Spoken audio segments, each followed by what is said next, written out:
Ngayon ang ating i-recap ay isang movie na pinamagatang Tornado, na ipinalabas taong 2025. Ngunit bago ang lahat, please subscribe and click the notification bell upang ma-notify kayo sa aking mga paparating na uploads. Ang puppet show ni Fujin ay nakasentro sa kanyang anak na si Tornado. Sa kanyang kwento, ang anak ay isang matapang na samurai na lumaban sa kanyang mga kaaway, gamit ang kanyang matalas na espada.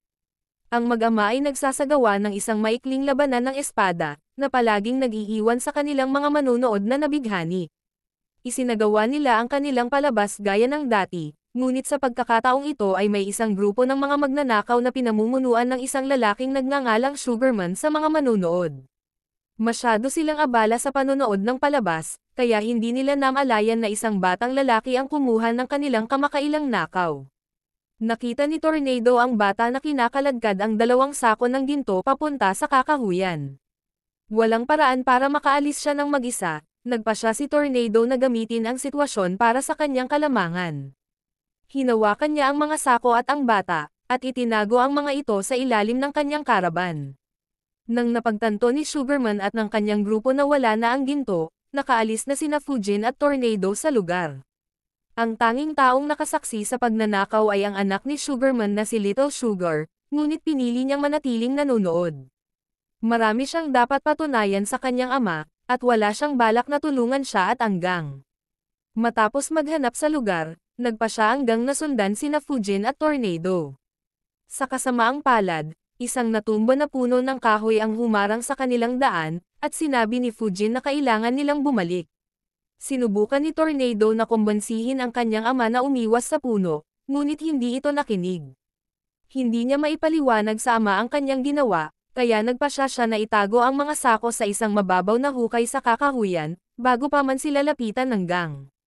Itinulak ni Tornado ang bata mula sa kanyang karaban, nang makapasok sila sa kakahuyan. Binigyan niya ito ng isang gintong barya para sa lahat ng kanyang pagsisikap.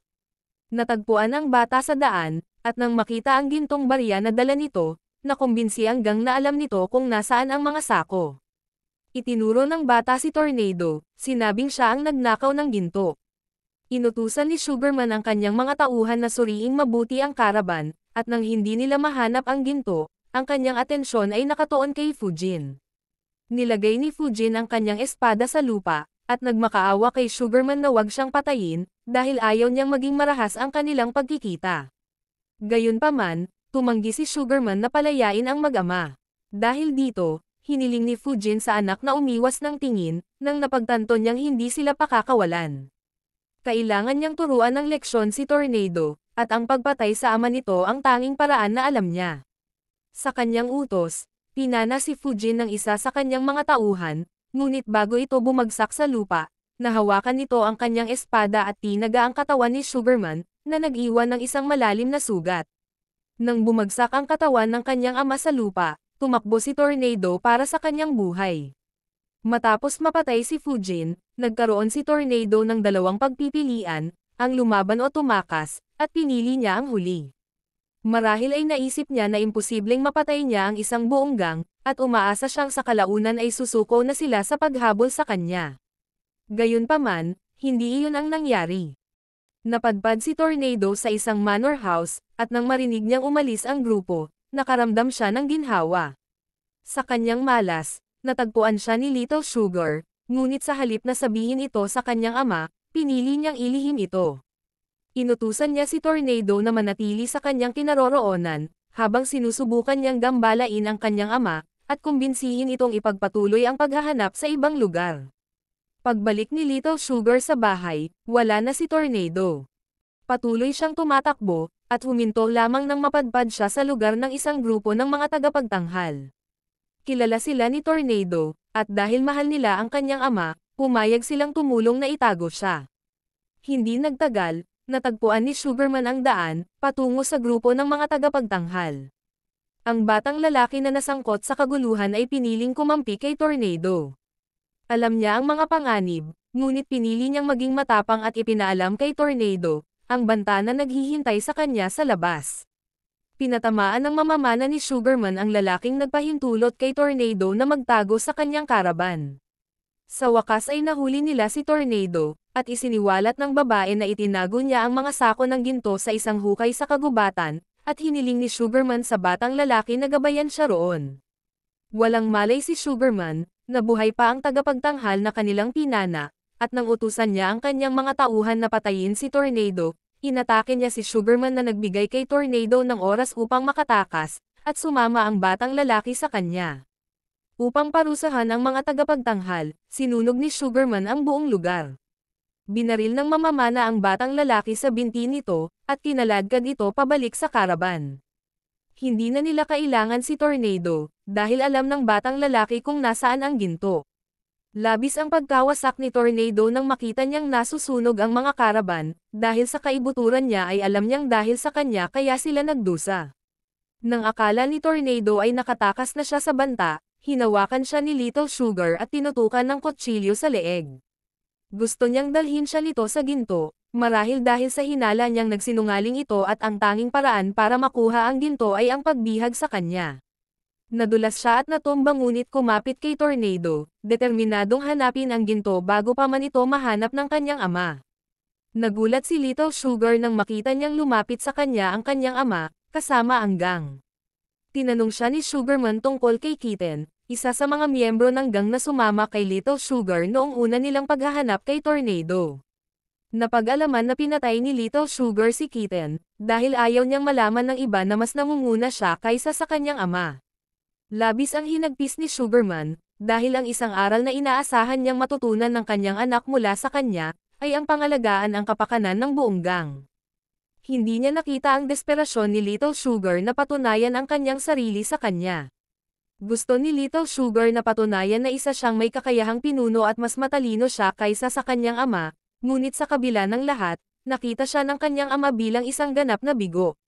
Nang tangkaing atakihin ni Little Sugar ang kanyang ama, sinaksak siya ni Sugarman gamit ang kanyang espada. Sa mainit na pagtatalo, muling tumakbo si Tornado para sa kanyang buhay. Ang pagpatay sa kanyang anak ay hindi ang pinakamadaling desisyon, ngunit ito ay kinakailangang gawin ni Sugarman. Hindi niya maaaring hayaan ang sarili niyang anak na magplano laban sa kanya, at dahil sa kanyang trabaho, ang pagpatay ang tanging paraan upang matiyak na hindi iyon mangyayari. Bumalik si Tornado sa lugar kung saan niya itinago ang ginto, ngunit nagulat siya nang makita niyang nawawala ang mga sako. Naisip niya na nauna nang makarating ang mga tauhan ni Sugarman sa lugar na iyon. Nalungkot siya nang makita ang walang buhay na katawan ng kanyang ama. Binunot niya ang palaso mula sa katawan nito, sa pagtatangkang gawing hindi gaanong masakit ang kanyang paglalakbay sa langit. Napadpad si Tornado sa batang lalaki sa kagubatan, at dinala niya ito sa kanyang karaban. Tinakpan niya ito ng mga kumot, dahil naramdaman niyang nilalamig ito. Buhay pa ang bata, ngunit kritikal ang kanyang kalagayan. Nang banggitin ni Tornado na tapos na ang kaguluhan at maaari na silang magpahinga, ipinaalam sa kanya ng batang lalaki na hindi natagpuan ng grupo ang ginto.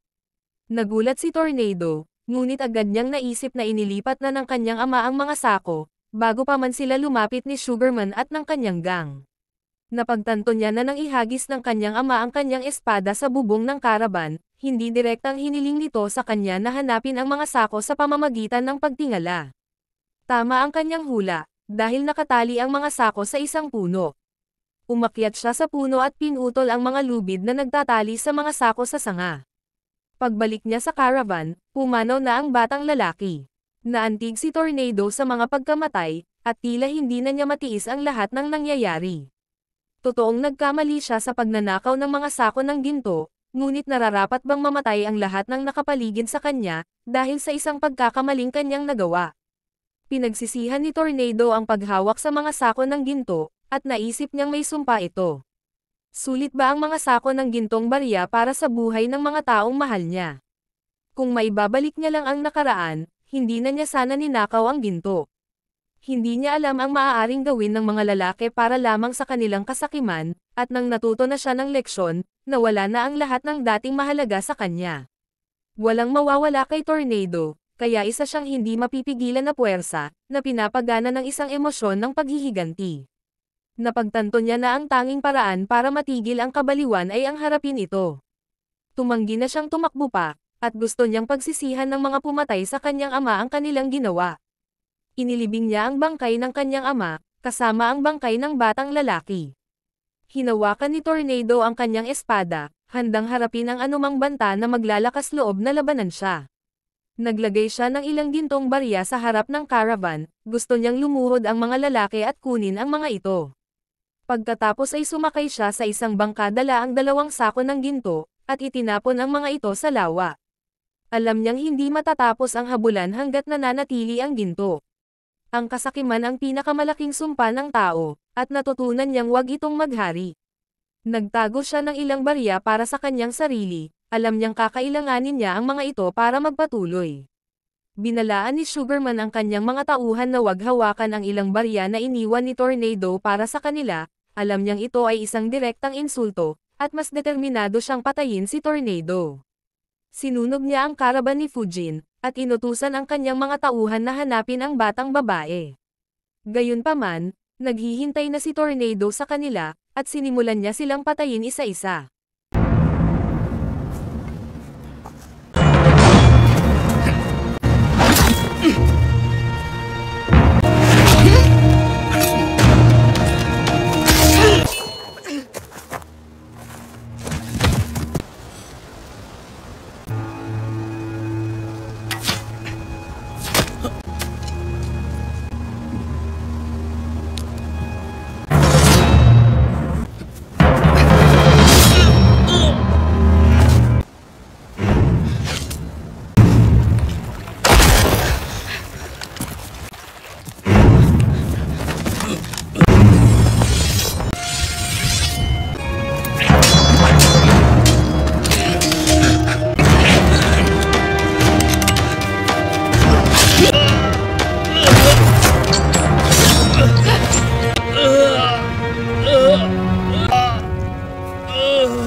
Sa wakas ay natagpuan ni Tornado si Sugarman na nakahiga sa ilalim ng puno, na nasa bingit na ng kamatayan.